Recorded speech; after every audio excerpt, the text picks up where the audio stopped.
Saudi আরব corona পরবর্তী সময় ঘুরে দাঁড়াতে শুরু করেছেন প্রবাসী বাংলাদেশি ব্যবসায়ীরা। বাড়ছে তাদের প্রতিষ্ঠিত ব্যবসা প্রতিষ্ঠান। এই ধারাবাহিকতায় জেদ্দার বাগদাদিয়ায় উদ্বোধন হয়ে গেল বাংলাদেশি মালিকানাধীন রেস্টুরেন্ট ক্যান্ডেলিয়া।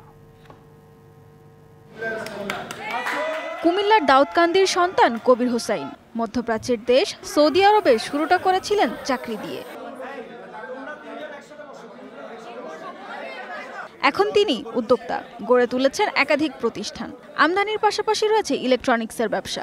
বিনিয়োগ করেছেন টিভি, রিসিভার, কেবল ব্যবসা সহ উৎপাদন শিল্পেও। এসব প্রতিষ্ঠানে প্রবাসী বাংলাদেশিদের পাশাপাশি কর্মরত রয়েছে ভারত, ইন্ডিয়া, ফিলিপাইন, ইয়েমেন ও সৌদি আরবের নাগরিকরা। এবার এই উদ্যোক্তা জেদ্দায় চালু করেছেন রেস্টুরেন্ট। জিদ্দার ভিতরে একটা ভালো লাক্সারি রেস্টুরেন্টের জন্য আমি অনেক দিন অপেক্ষা করতেছিলাম, কিন্তু দেখলাম যে কেউই দেয় না।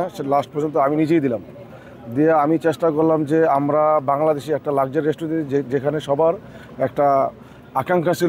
এমন উদ্যোগে খুশি প্রবাসী বাংলাদেশিরাও। প্রত্যেকটা রান্নার ভিতরে আলাদা একটা টেস্ট ছিল, একেবারে বাঙালিয়ানা। যাবতীয় বাঙালি যেগুলো ডিমান্ড খানার হাই কোয়ালিটি আমরা দিতে চেষ্টা করব। এবং আমি সবাইকে অনুরোধ করব আপনারাও আসবেন, আমরা বাঙালি কমিউনিটি যারা আছি। যে এত সুন্দর পরিবেশে আজ অবধি সৌদি আরবে কোনো হোটেল হয়নি। আগামীতে বাংলাদেশেও বিনিয়োগ করার পরিকল্পনা রয়েছে বলে জানিয়েছেন প্রবাসী ব্যবসায়ী কবির হোসাইন। আমার উদ্দেশ্য হলো যে আমার যে বন্ধু-বান্ধব সবাই যেন একটা ভালোভাবে খেতে পারে। DBC news desk.